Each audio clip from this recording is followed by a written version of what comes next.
Missouri. Gideon, you're up. Thanks, Scott, and thank you, Karen. I appreciate it. My name is Gideon. I'm the head of talent at Balto. My question, I'll just go right to it.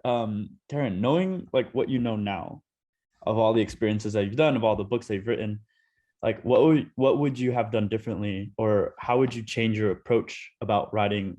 How will you measure your life? So I wouldn't change anything because of the things I didn't think about that turned out to be so important. So I didn't make the decision as consciously as I should have in terms of writing that book. For me, it was just, I had Clay and I worked on first the article that went into Harvard Business Review, and then he got inundated with requests from publishers, and then he asked me if I'd work on the book, and I said no for most of that year because I didn't see how I could do it. I couldn't do it with a full-time job. But what ended up being the most meaningful thing to me that I would recommend for anyone is the way collaborating with people that there's great joy in that collaboration, that being around that person, sharing thoughts with that person, seeing the world through their eyes. To me, in some ways, it matters less that I wrote that book with him.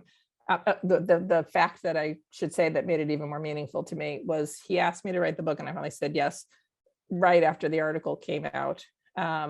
But he had a stroke between when he asked me and when we started working on it, and the stroke was severely impacted his ability to speak and write, not think in any way. So Clay literally had to learn to speak again, and so I just felt like it was even more important that I help him get this message out. And so I just formed just such a bond with him because I say I became his fingers. Like he could communicate enough to me. I could figure out what he wanted to say, and then I could put it in the keyboard. So to me, the collaboration was much more important than the product. And I almost always think that's true, is that collaborating with people who challenge you, who make you grow, where there's purpose, there's mutual purpose, that's worth everything.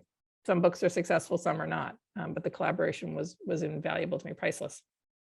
That's awesome. Great insight. Thank you so much. Appreciate it. And thanks, Scott, for hosting this.